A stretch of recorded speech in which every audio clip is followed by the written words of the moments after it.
Hello and welcome to the Charmed Life podcast. I am your host, Tricia Carr. This mini episode is an excerpt from one of our previous full-length episodes. I hope you enjoy it.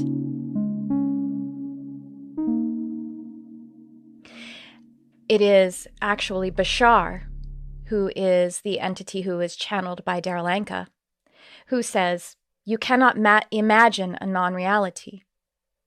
You cannot imagine a non-reality.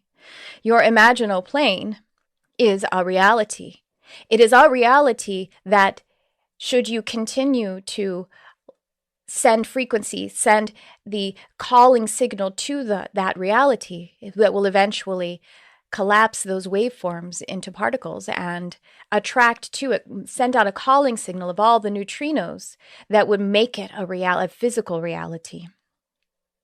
You know, I think that we get really, I want to say even kind of obsessed, like we're addicted to that which is physically real, because there are these critical points in childhood between the ages of 0 and 8, particularly, when the caregivers of children really need them to pay attention to the outside world for the sake of survival and to train them in that, which is exactly what is meant to happen, what's supposed to happen. That is how the human being is meant to be trained.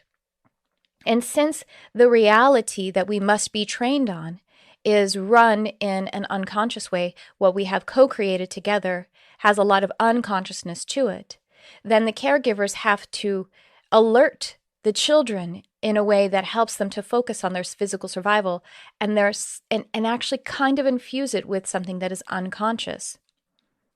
Now, I'm not saying it's 100% necessary. I'm just saying it is what tends to happen.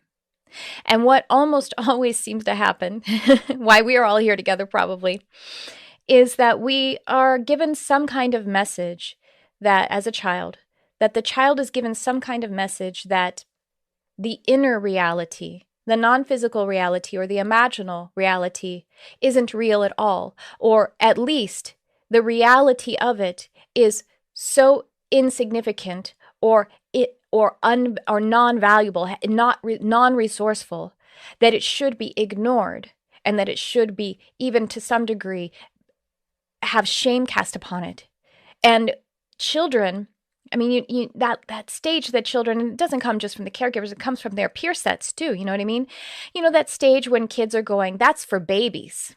And, you know, they're still like a toddler, a very young kid. That's for babies. And that's not for me. And they want to put away a toy. And I've even seen, you know, we probably, if you've been around kids at all, if you've raised them, a moment when a child actually begrudgingly stops playing with a toy or stops a particular activity and is kind of really trying to add some discipline to themselves, saying, no, someone told me that teddy bears or unicorns, or I remember in 4th grade, it was when you weren't allowed to hold your best girlfriend's hand, your little friend's hand, because that meant something like they would say some silly word, like you were humping. You know, or say that you were, well, they said, you know, that means you're gay. And I didn't even know what gay meant. I didn't know what to be in a relationship meant at all. I just knew that this was some kind of judgment that was being placed upon me. In the same way of being told that you're a baby, you don't even really know why that's bad. You just feel the energy of it as a child. And so you that child begrudgingly stops and tries to discipline themselves from doing something that really inspires them. To, you know, have affection with your best friend, contrary to the social judgment about it, or put down a toy or a game or something that elicits imagination and elicits inspiration, because it is said to be less valuable, despite how you feel about it, how that child feels about it. And so we have some unconsciousness infused in there. We have a disconnect. We have to divorce that non-physical reality. But that non-physical reality, that in the feeling and the sensing and the imaginal, is a reality. It is just as real. It is fundamental to the reality that becomes physical. To watch or listen to the full-length episode from which this excerpt was taken, just check the description and you'll find the link. If you enjoyed this or any of the Charmed Life podcast episodes, I invite you to like, subscribe, share, or comment, or leave us a review on Apple iTunes or however you get your podcasts. Thanks for tuning in. I love you, whoever you are.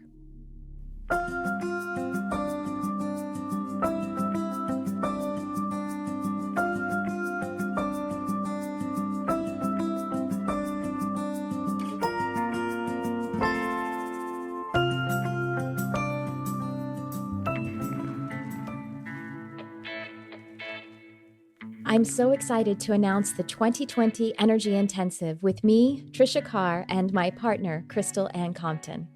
The Energy Intensive is an 8-week, comprehensive program that teaches and activates energy healing modalities.